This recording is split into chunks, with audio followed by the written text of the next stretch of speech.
Hello everyone, welcome to my channel Biomed Prachi. Today we are going to discuss about questions related to ICU department.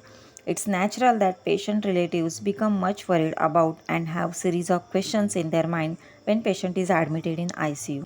I have tried to include most frequent questions and answers related to ICU.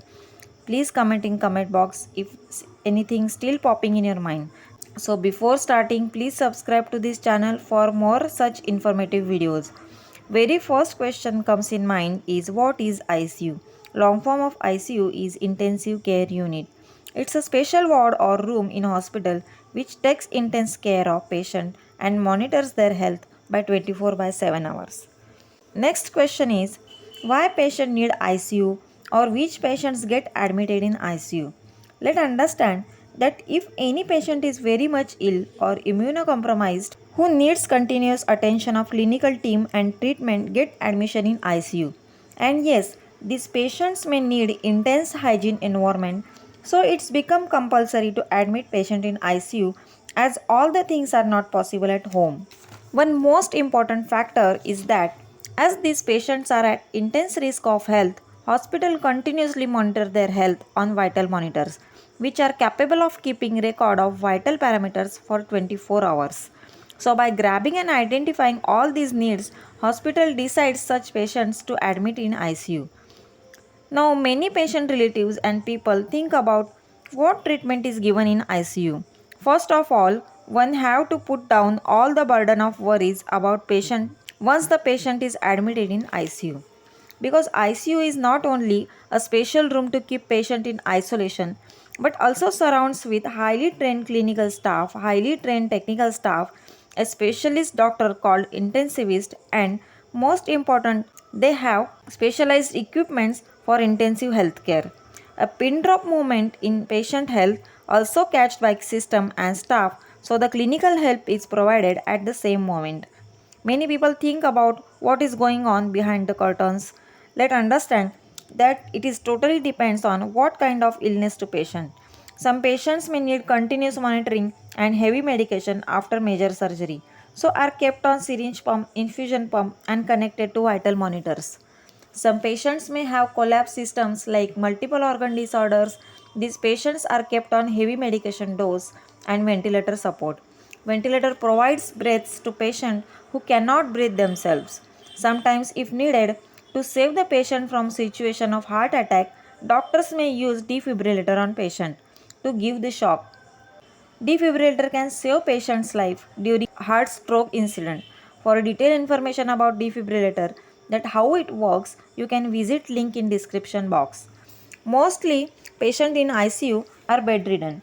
So for diagnostic purpose if needed, procedures like ECG, EEG, X-ray or sonography are done using portable equipments in ICU only.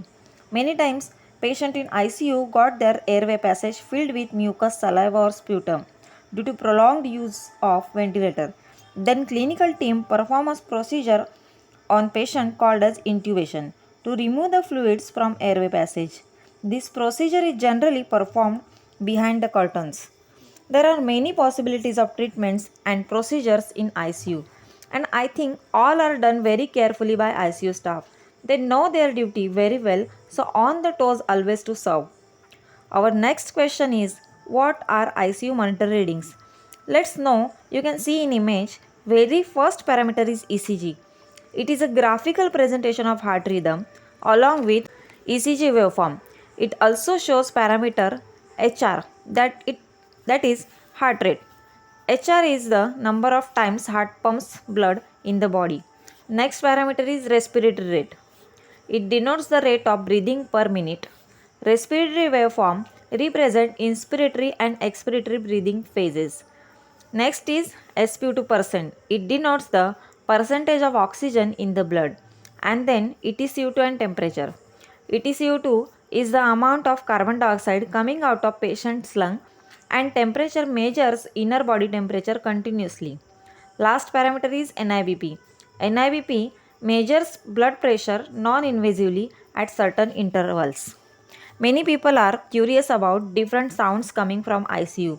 These sounds are mostly from these patient monitors because the sensors attached For all these different readings are very much sensitive. A small movement of parameter range makes alarm, or if patient moves, parameter may get disturbed and then monitors detect as it's something wrong, so it makes alarm to get attention of medical team.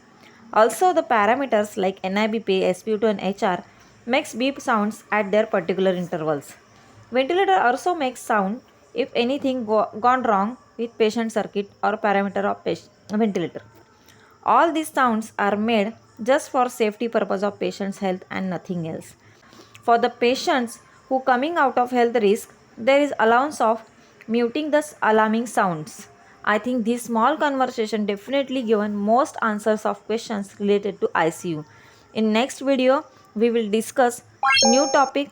Till that, keep learning, do your best. Bye bye.